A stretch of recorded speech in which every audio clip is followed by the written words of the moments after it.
They thought executing 9 human women commanders would break Earth forever. Instead, it awakened something the galaxy had prayed would never rise again. If you're new here, subscribe and comment HFY to join the legends. They thought killing 9 human women commanders would break Earth forever. Instead, it ignited something older than fear and deeper than vengeance, something the stars themselves had tried to forget. If you're listening, make sure you subscribe and comment HFY to honor the legends who refused to die quietly. The galaxy knew their names long before their deaths were broadcast.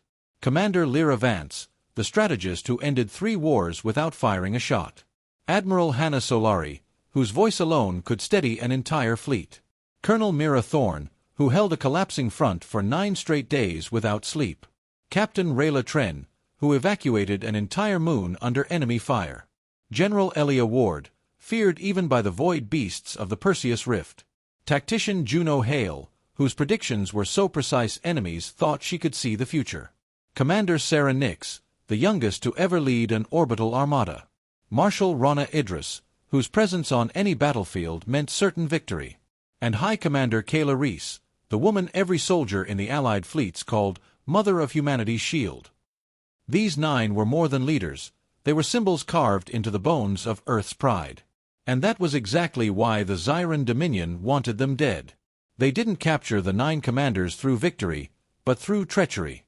A summit disguised as peace, a handshake offered with poisoned intentions, and a sudden assault that broke every law written since the Second Galactic Accord. There was no honor, no negotiation, no warning. The moment the commanders stepped inside the treaty chambers, the Zyrans sprang their trap, 30,000 soldiers, pulse nets, null fields, and gravity cages meant for titans. Even then, the women fought until the end, disarming whole units with bare hands, breaking chains, shattering restraints engineered to hold supermassive creatures. But 9 against an empire was a battle even legends could not win forever. The Zyran Emperor ordered a galaxy-wide broadcast for one reason: to humiliate Earth before the stars. Billions watched as the 9 commanders stood chained atop the Dominion citadel, battered but unbowed. Cameras zoomed in on their faces, hoping to capture fear. Instead, they captured 9 pairs of eyes filled with something far worse: calm certainty.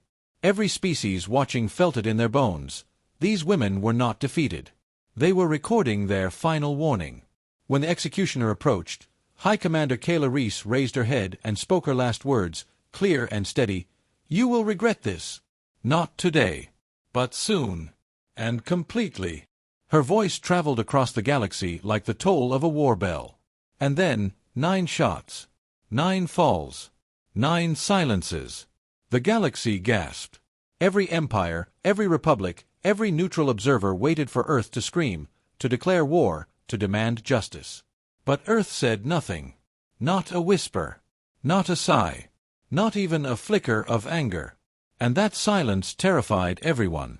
For humans were many things: loud, emotional, stubborn, relentless. But never silent. Silence meant one thing and one thing only: Earth was planning something no one would survive. Rumors spread like wildfire across the stars. Traders whispered that Earth's moons had gone dark, as if absorbing energy. Scouts reported the disappearance of entire fleets from known space. Outposts near the Sol frontier received evacuation orders without explanation. Even Earth's closest allies found their messages unanswered, their diplomats frozen out of all channels. Something was brewing behind humanity's shadowed borders, something colossal, ancient, and merciless. Zyran officials celebrated publicly, boasting that Earth would never recover from losing its 9 greatest commanders. They paraded the weapons used in the execution. They toasted to the end of the human threat. But deep within their ranks, soldiers trembled. Veterans remembered the old stories, the ones written in classified archives, the ones whispered to new recruits by commanders who had survived too many close calls. Stories about what happened the last time humanity was pushed too far. They remembered that humans didn't retaliate fast. They retaliated completely. Across the galaxy, tension grew so thick it felt like dark matter pressing on every chest. The Peace Council begged Earth to respond, even just to acknowledge the tragedy. But Earth remained a black void of silence. No lights. No transmissions. No signals. Nothing but a creeping sense of dread. Then came the omen. Every human colony, from Mars to Helios Station, held a sudden 9-minute blackout. Lights, communications, gravity fields, everything shut off at the exact same moment. No warning. No cause. No explanation. And when power returned, every colony simultaneously broadcast the same message, the same voice, the same vow. For the 9 we rise. The galaxy froze. There was no mistaking it. Earth was no longer grieving. Earth was moving. But the most chilling part wasn't the message. It was the tone. Calm. Steady. Emotionless. The tone of a species that had passed beyond sorrow and stepped into purpose. Every human child learned the ancient saying, when a human stops crying, someone else will start. Across distant worlds, former enemies of Earth huddled in fear, praying the coming storm wouldn't reach them. Far-traveling nomads closed their gates. Space pirates changed routes to avoid Sol entirely. Even rival empires, the Dravari, the Quel'Nath, the Riftborn, shut down surveillance along human borders to avoid being mistaken for threats. Everyone knew Earth would strike. But nobody knew when, or how hard, or how completely. On the Dominion homeworld, a Zyran senator approached the Emperor trembling. "We should prepare defenses," he whispered. "The humans, they don't forget." The Emperor scoffed. "They have no commanders left." But even he could feel it, an invisible shift in the cosmic fabric, a tightening coil of vengeance waiting to snap. And though he tried to bury it, a single truth clawed at the back of his mind. The 9 commanders did not die defeated. They died warning him. Earth's silence wasn't surrender. It was the countdown. And when it reached 0, the galaxy would learn what 9 fallen human women were truly worth. Earth's silence finally broke, but not with words. It broke with a decision so swift, so absolute, that even humanity's closest allies felt the temperature of the galaxy drop. The emergency parliament session lasted exactly 7 minutes. No debates. No politics. No hesitation. A unanimous vote flashed across the global networks. Total Annihilation Protocol activated. A protocol so ancient and so dangerous it had been sealed under 12 biometric locks, forbidden since the First Expansion War.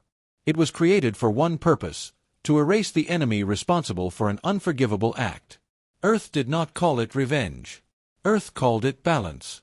Across the Sol system, alarms that had never sounded in history began to roar to life. Satellites went dark as their power rerouted into subspace generators. The Martian shipyards, silent for decades, began to hum, metal plates shifting, long dormant hangars unlocking from orbit to surface. Asteroid fortresses powered up gravitational forges. Luna's undersurface bunkers expelled dust as titanic machinery awoke. The entire solar system transformed into a single, pulsing heartbeat of war.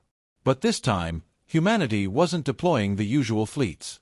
They were opening the black files, classified divisions so lethal that even speaking their names required clearance. Omega Marines. Void Walkers. Chrono Corps. The Annihilation Fleet. These weren't soldiers. These were weapons disguised as people, engineered, trained, and sharpened for moments when diplomacy was no longer an option.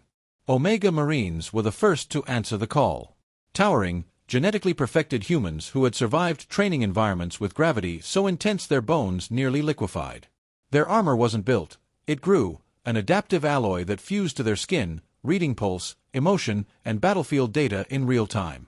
They were humanity's unstoppable hammer. Then came the Voidwalkers, silent operatives who moved through shadows like they were doors. Their bodies were intertwined with quantum fields, allowing them to phase through barriers, walls, even enemy shields. No one had ever survived an encounter with a Voidwalker. Not because they killed indiscriminately, but because no one ever realized they had been there until their empire fell apart. And above them all, the Annihilation Fleet. 50 black warships that had no official records, no transponder codes, not even registered mass signatures. They were built during the darkest years of Earth's history and sealed away because the galaxy had begged humanity never to use them. They did not fire lasers. They did not launch missiles. They reshaped physics itself, dark matter compression, gravitational rupture, and spatial folding that turned enemy space into a weapon. Many believed these ships were myths. But myths don't awaken. War machines do. While the fleet prepared, Earth citizens gathered across continents and colonies. No one rioted. No one panicked. Instead, billions stood in absolute silence for 9 minutes, 1 minute for each commander executed by the Dominion. In streets, schools, orbital rings, mining outposts, and underwater cities, everything paused. Not a whisper. Not a word. Humanity mourned together. One species. One pulse. One rage. When the 9 minutes ended, every human lifted their head with the same expression, not grief, but resolve. Humanity did not simply lose leaders. They lost protectors, sisters, mothers, mentors, legends. And the 9 families of the fallen commanders appeared on a single global broadcast, not weeping, not begging, but strong, unbroken pillars of iron. High Commander Kayla Reese's mother stepped forward first. Her voice didn't shake. My daughter died protecting the future of this galaxy. Now humanity will protect hers. General Elia Ward's brother added, the Dominion thinks we are weak because our commanders were women. Let them learn what happens when they strike at the heart of Earth. A small child, Mira Thorne's daughter, raised her hand and spoke softly to billions, make them remember her name. Her words became the spark. Humanity provided the fire.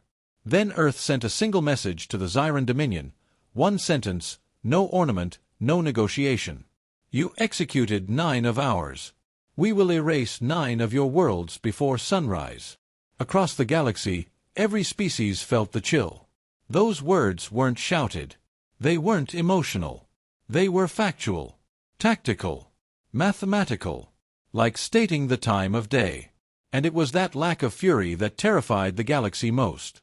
Humans weren't reacting. They were planning. The Dominion scrambled to craft a response, but every message was intercepted by a wall of silence. Their diplomats, previously smug, now looked pale as they realized no one could negotiate with a species that had already made its decision.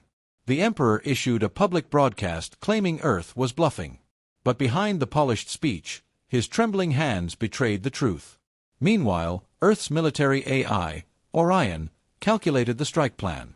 17,000 variables, 4,000 probabilities, 300 simulations, and all of them ended the same way. The Dominion shattered, its fleets destroyed, its worlds taken in the opening hours. Orion projected a 99.7% success rate and a 100% Dominion collapse. Earth did not cheer.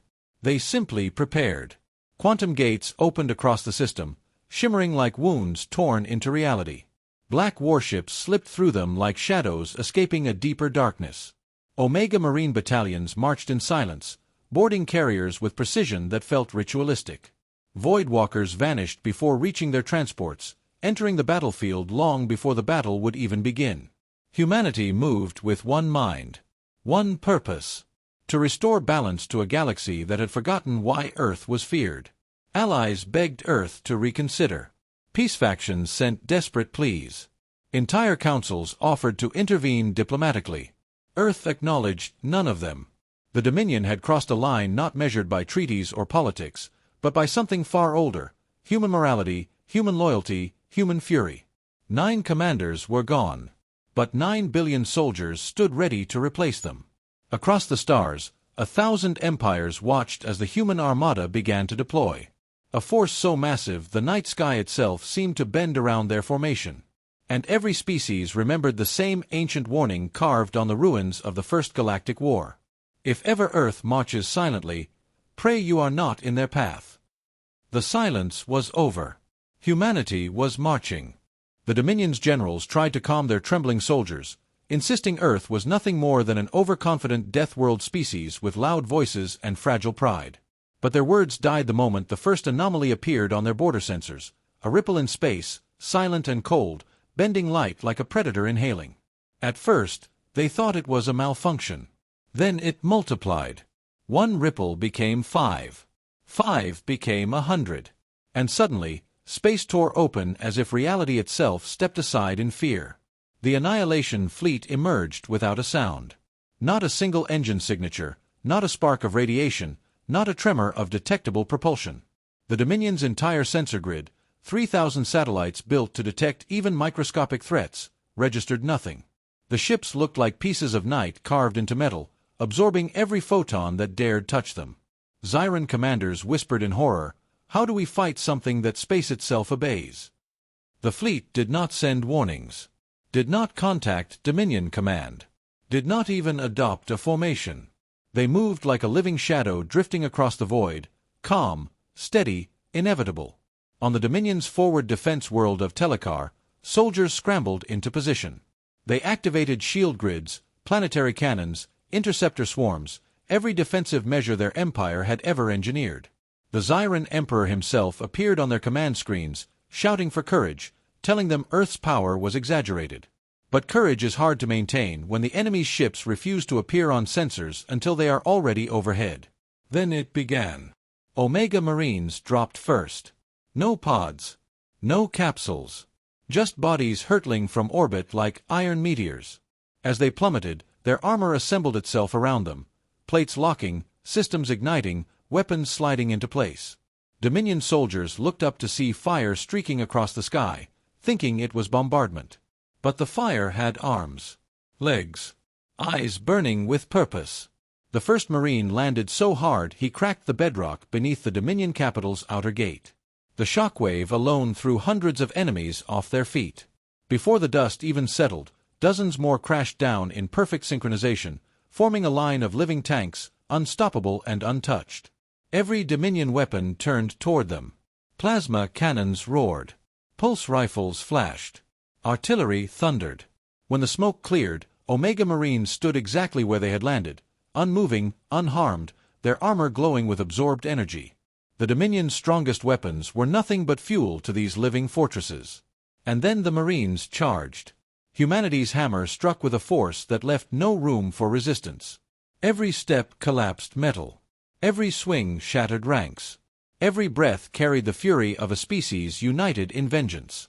To Dominion soldiers, it felt less like fighting an army and more like trying to stop the ocean with bare hands. But the Omega Marines were only the storm's front edge. The real terror came in silence. Voidwalkers entered the battlefield like ghosts wearing human shapes. Dominion sensors did not see them. Thermal scanners failed. Motion trackers glitched. Shadows stretched where they should not. And then, without warning, entire battalions collapsed as if the darkness itself had torn them apart. No screams. No struggle. Just sudden absence. Voidwalkers phased through shield barriers as though they were cobwebs. They cut power grids, disabled command centers, stole enemy intel, and vanished before anyone realized what had happened. Soldiers fired wildly into empty air.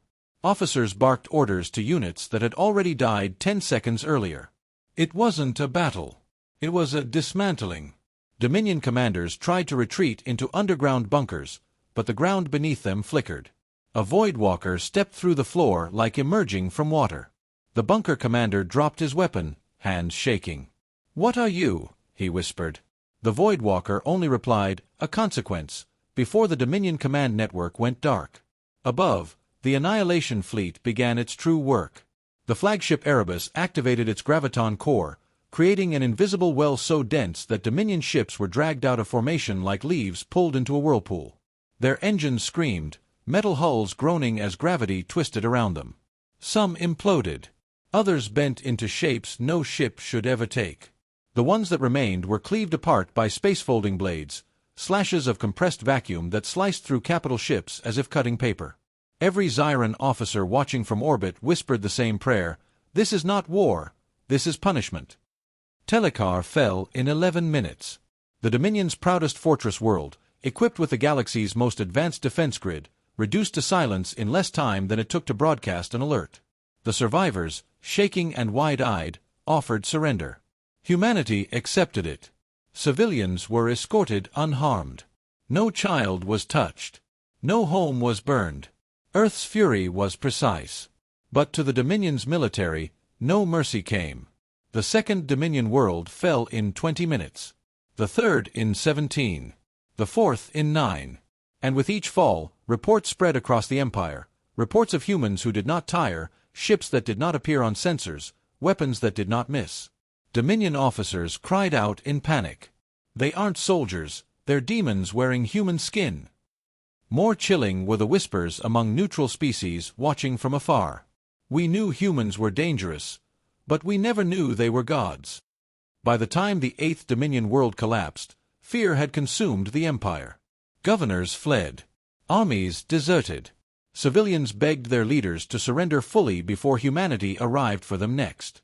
The Emperor shouted for unity, but his voice was lost beneath a rising chorus of dread. Earth wasn't conquering. Earth wasn't occupying. Earth was erasing obstacles on the way to one destination, the throne world. And every species watching understood. This wasn't humanity unleashed. This was humanity wounded. A wounded human is dangerous. A wounded humanity is unstoppable. The closer Earth came to the Dominion throne world, the more desperate the Zyran Empire became. Their once proud fleets were reduced to scattered fragments, their commanders arguing, their soldiers terrified of shadows that sometimes killed faster than their enemies' weapons. Desperation pushed them to unleash weapons they had vowed never to use, planet-breaker torpedoes, reality shear beams, neural storms that scrambled living minds. But nothing stopped humanity's advance. Every forbidden device they activated only proved how frightened they had become. The Zyran Emperor issued an empire-wide order: gather every remaining ship, every soldier, every mercenary, every conscripted alien species the Dominion controlled. The throne world transformed overnight into a fortress of nightmares. Massive shield domes overlapping like scales on a dragon, orbital cannons lined in grids, antimatter bunkers stacked beneath continents. Billions of troops stood shoulder to shoulder in trenches carved into the planet's crust. The Emperor broadcast one final message: this is where we end the human threat. Fight or die. But his own voice cracked as he said it, betraying the truth only he felt in his bones. This was not the humans arriving for negotiation. This was judgment. Humanity approached silently, no taunt, no broadcast. It wasn't anger that drove them now, but obligation, the unspoken oath every human felt in their blood. When one of us falls unjustly, all of us rise.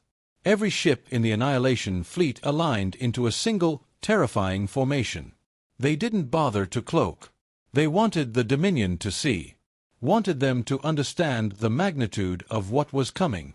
The first ripple appeared above the throne world, a distortion of space that sent tremors through the Dominion sensor grid.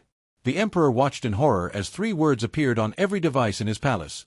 Words sent from Orion, Earth's military AI. Begin phase final.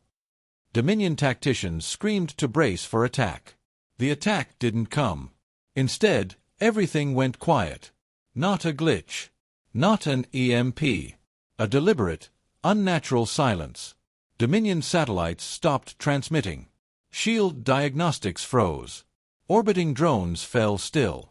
Every instrument across the throne world went dead in perfect synchrony. The Dominion thought Earth had disabled them.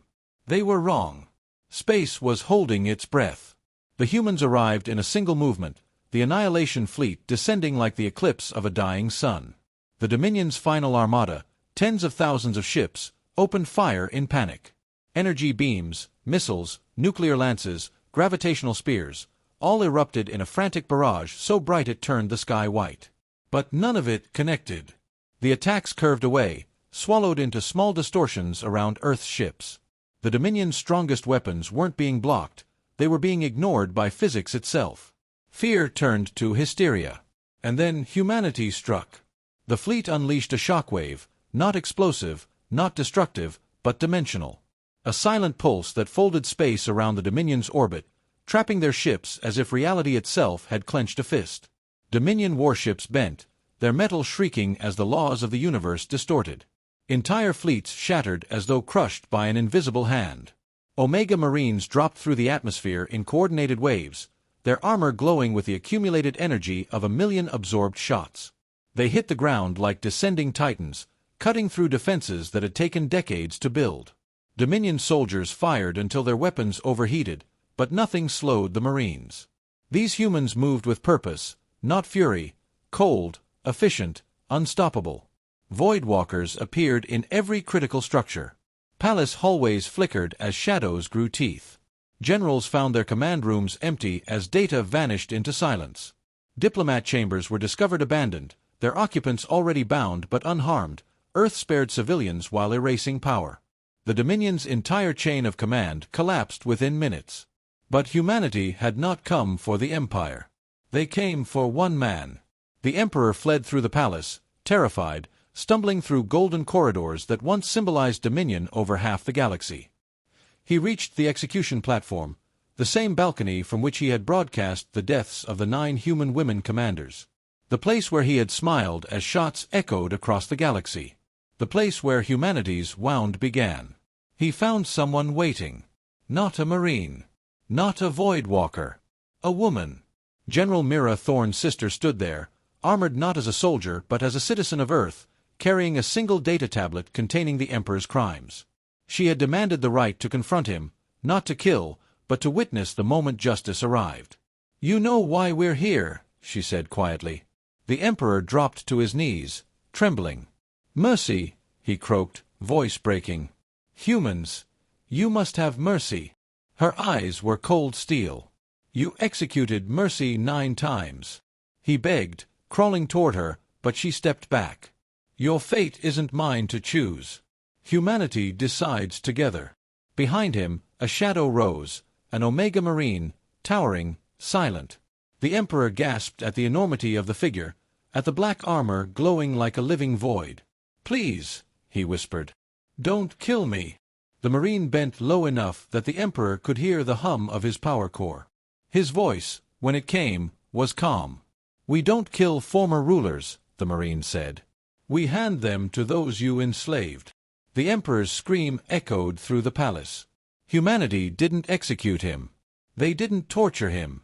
They simply delivered him, unbound, unarmed, unprotected, to the species whose planets he had conquered, whose children he had taken, whose people he had oppressed. Justice delivered not through cruelty, but through accountability. With the Emperor removed and the Dominion's military dissolved, Earth addressed the galaxy in a single message. "We did not come to conquer. We came to end a crime. The Dominion has fallen. Its civilians are safe. Its victims may rise." The galaxy trembled, not in terror this time, but in recognition. Humanity could destroy empires. But humanity chose justice instead. Earth rebuilt what the Dominion had broken. Freed species. Restored power to planets that had been drained for centuries. And everywhere they went, people whispered the same words. They avenged their 9, without becoming monsters. But humans remembered every detail of what happened. Every second of that broadcast. Every cry. Every fall. Every wound carved into their collective heart. And they rebuilt not out of pride, but promise. Never again would such a tragedy go unpunished. The final hour began not with silence, but with a frequency the Empire had never heard before, an encrypted human command pulse that moved through the void like a heartbeat. Every human Legion commander, every Hellconstruct, every orbital trebuchet aligned toward the same point in space. The Imperial Home Cluster, a region the Empire believed was untouchable. Their arrogance had survived centuries, their cruelty had outlived countless star systems, but their belief that humanity would stop at retaliation, that would be their final mistake. The ghost thunder of human engines filled the dark as if the galaxy itself was shifting to make room for something unstoppable. The Empire felt it before they even detected it, an instinctual dread, a warning older than language. The humans are coming. Inside the Imperial High Citadel, alarms screamed through obsidian corridors. Grand Strategos Varn, who had once broadcast the execution of the 9 human women commanders with pride, now stood pale and shaking before a panoramic shield wall that showed the approaching human armada. He had expected scattered retaliation, perhaps even a targeted strike. But this was annihilation incarnate. The humans had not just come with soldiers, they had come with everything they had ever built, learned, or weaponized. Deathworld beasts bound in gravity chains marched alongside towering combat walkers. Star Eater torpedoes hummed beneath warships that glowed like burning worlds. And the Vanguard Dreadnought, the flagship that carried the ashes of the fallen 9 women, led the charge, its hull shimmering with a crimson veil. That veil was not floral or symbolic. It was a warning, blood for blood. The Empire attempted communication. They begged for diplomacy, for negotiation, for surrender terms. But humanity remained silent. The only transmission they sent back was a single recorded line from the eldest of the 9 executed commanders, recovered from her final speech before death. "If Earth falls silent, we rise louder than any empire in the stars." The message looped on every Imperial channel, a haunting reminder that vengeance had been promised long before this war had even begun. And now, vengeance flew on steel wings. Humanity's first strike broke the outer rings of Imperial defense like brittle bone. Turret moons shattered, their fragments burning into artificial suns as they collided with defense satellites. Shield planets destabilized and collapsed under gravitational inversion beams, turning once proud cities into spiraling debris. In the Citadel, Varn watched helplessly as every front line evaporated under human precision. It wasn't mindless destruction. Every strike was calculated, purposeful, executed like the 9 commanders themselves were guiding the fleet. Their doctrines lived on through the captains who had trained under them, the soldiers who had sworn to honor them, the millions who had cried out at their deaths. The Empire had thought killing the 9 would break humanity. Instead, it had unified them into one unstoppable force. As human infantry breached the first interior sectors of the cluster, Imperial citizens fled toward the central vaults, desperate, terrified, realizing their rulers had led them into doom. Human ground units did not target civilians. They avoided them with precision that bordered on superhuman. They had come for the Empire's war machine, the architects of genocide, the elites who had authored the execution order. In every corridor, human operatives moved with purpose, their armor marked with the emblem of 9 stars arranged in a circle. Imperial troops fired desperately, but human kinetic absorption shields consumed the volleys like dust. Empire reinforcements rushed in waves, but each wave broke like surf against an immovable wall. Meanwhile, in orbit, the Vanguard dreadnought released its final payload, the Ashfall Protocol. Thousands of micro-warheads deployed, synchronized, interlinked by quantum daisy chains. When they detonated, they didn't explode outward, they collapsed inward, ripping enemy vessels apart from within by exploiting microfractures in their alloys. Entire Imperial fleets folded into themselves, crumpling like hollow shells. To the Empire, it seemed like sorcery. To the humans, it was simply justice refined over centuries of warfare. Desperation turned into madness as the Empire's governing council attempted to flee through subspace gates. But the gates malfunctioned, destabilized by human jamming nodes placed with impossible foresight. One by one, escape routes collapsed into violent implosions, taking with them the last hopes of the Imperial elite. Those few who managed to flee deeper into the Citadel found themselves cornered by human strike teams. Varn himself was confronted not by a soldier or a machine, but by a young human officer wearing the insignia of the fallen 9. She carried no weapon. She didn't need one. Her presence alone was a verdict.